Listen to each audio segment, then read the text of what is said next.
Hi, my name is Tina and I'm here today with my dear friend Jane. Now Jane lives in Italy. She's super smart, super accomplished. Not only is she a rock climber, but she's also a rock drummer. Also a business owner who's passionate about communication and an experienced solo traveler, which is why we're here today, so Jane can share a recent travel experience with us. Thanks for joining us, Jane. Oh, you're welcome. I'm happy to be here. It's a wonderful story I have to tell. Actually, and before you tell the story, I wonder if you would mind sharing what it is you love most about solo travel. I think there are two big things. One is the independence. I get to do what I want, when I want, how I want, where I want. And actually, there's three things. There's that. Another thing is you learn to become self-reliant. If you lose your way, well, then you just have to find it again. It's up to you. It's a real internal strength and confidence that you get from traveling alone, especially as a woman in certain countries.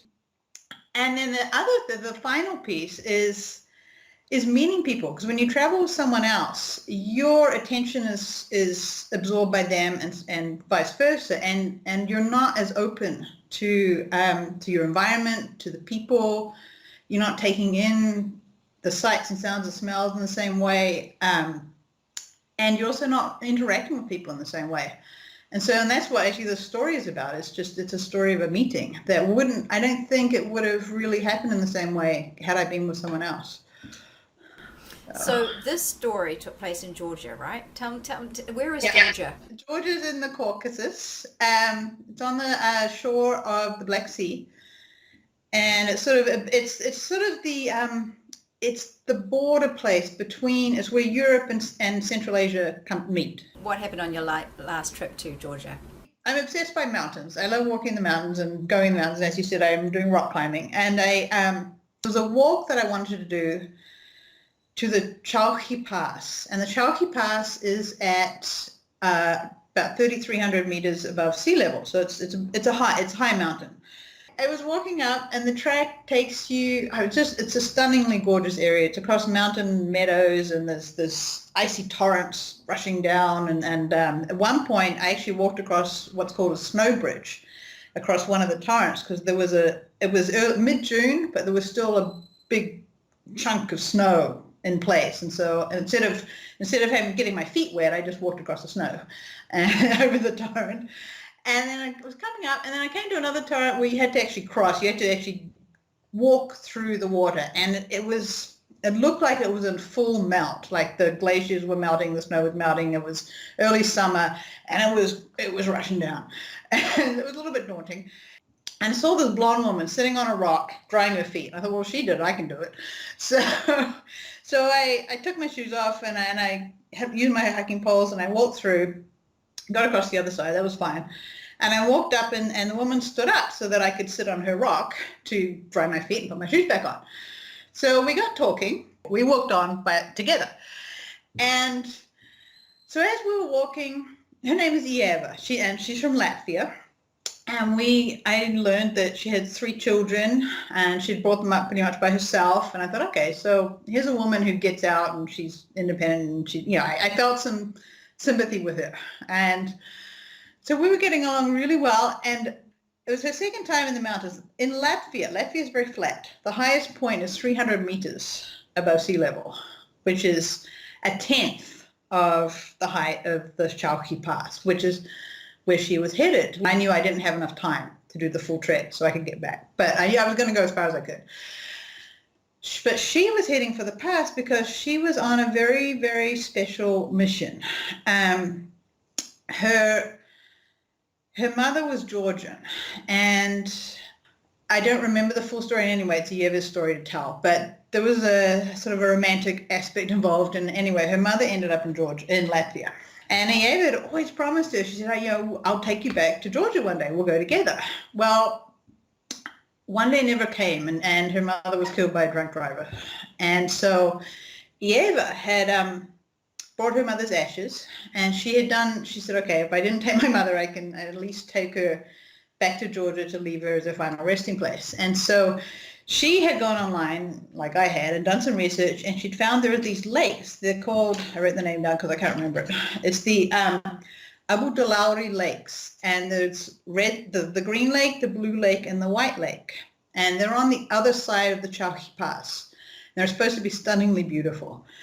And so Ieva thought this was an incredibly beautiful place where she was going to leave her mother. And so she was headed for that spot. Well, being from Latvia, she didn't really have any experience of mountains. And so she was wearing those little like shorts and a little, city t-shirt. And she actually, in Kazbegi, the mountain village, she had actually gone and bought a jacket. She didn't even have a jacket. And so she was so focused on her mission that she'd forgotten the part about, researching the environment. So, and coming from Latvia, she didn't know about mountains. So we're walking along, and we're crossing more torrents, and I'm thinking, and I can see the snow ahead, and I knew that the pass, how high it was, and I'd read about the route down the other side is very, very steep down to the lakes. And I had rented from the outfit that I got the shuttle from, I'd rented a backpack and some poles, some sticks. And so as we got closer to the pass, and we got up to the snowy bit, and then the wind came up, and it was getting cold, and I realized I was going to be needing to turn back soon. I looked at Ieva and I said, I can't let you go on as equipped as you are. I said, I know I'm certainly not going to try to turn you back from your mission, but I can't let you go as you are. So we stopped, and I emptied out my pack. I had long sleeve, proper sort of mountain top, and scarf and gloves. I had long trousers and a hat, and that I'd actually bought in Georgia.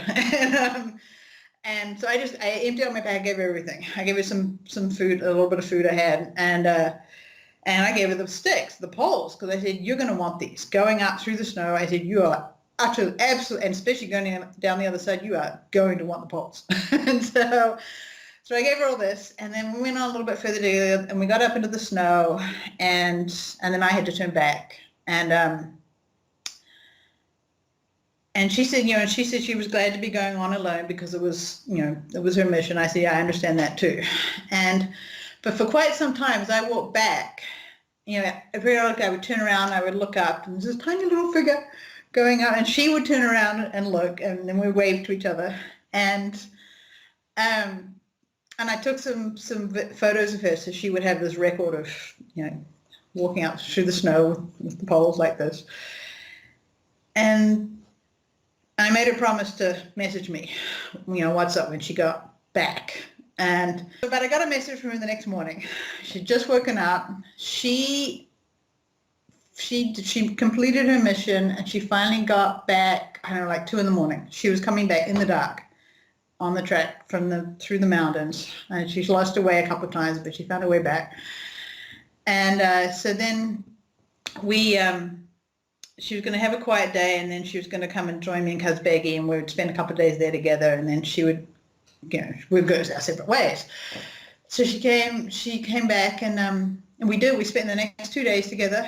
And it was while we were sitting, I think it was on the last day before she was going to head back to Tbilisi. We're sitting having a beer, gazing up at the Gegeti Trinity Church, which is the postcard picture of Georgia that everybody knows, and which we had also visited together on one of our days together. And we're talking. She said, I really want you to come to Latvia so I can repay you. I want to show you around Latvia, show you my special places. And so I went online right there and then. I bought my ticket, and then I went to Latvia in early September, and that's that. If I may, I'd like to say just a little bit for the people who aren't used to mountains, because I know the mountains are beautiful, and Kazbegi in particular is stunningly beautiful, and it's very popular with visitors and with travelers. Really do some good research and go prepared. Take your warm clothing, take food and water, get sticks. You can rent them from an outfit, in village that does tours or whatever. And just really be aware and pay constant attention to the weather, because the weather in the mountains changes like that. It can be sunny, and then the next moment you've got a major, storm. So just a word of caution, if you are going into the mountains, be prepared. Yeah. Sounds like she was lucky to have found you at the right time before she went up over the mountain pass, and shorts and a t-shirt though, so yeah. Yeah. Well, she calls me her angel. She said, obviously I was sent to help her on her mission. So That's right. So Jane, another question for you then. How do you, in general, as a woman traveling alone to these amazing places, how do you mitigate safety concerns? Good question. That's actually, I have to say, I think if I'm just sensible, then I'm going to be. I don't go out at night. Like I'm not going out to bars. I'm not drinking. So I think that's one. But one thing I have noticed over the years that does make a very, very, very big difference in how other people respond to me as a single woman. So just to my presence, is I always give off the vibe of being utterly confident. If you're walking, for example, if you're walking through a city and you suddenly realize, whoops, I don't know where I'm going or where I am, don't convey that by your manner. Don't show uncertainty. Don't pull out your flipping phone and start looking at it. Keep walking, turn a corner, make decisions confidently, walk into a bar, into a coffee shop or a police station, or somewhere, a hotel lobby, and then sort yourself out. But learn some words like thank you. Learn thank you, because that thank you goes a long way to shifting the way, thank you in their own language, to shifting the way in which people respond to you. Even just a few words. And also, I think another big thing is to just expect the best of people. Like if you're going around expecting people to be unpleasant and unhelpful, then it's probably what you're going to get.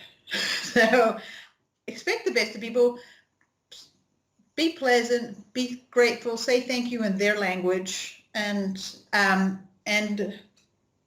just said, don't be stupid. Really. Which is perfect advice for life in general, but especially solo travel, right? Right. Oh, Jane, that's excellent. Thank you so much for telling us your story. And do you have another solo travel trip planned? Yes. In about a week and a half, I'm going to be heading to Serbia, to the mountains in Serbia, and then to Croatia, to the Istrian Peninsula, which is also quite, mountain-ish, sort of. So inspiring to me. Thanks so much, Jane.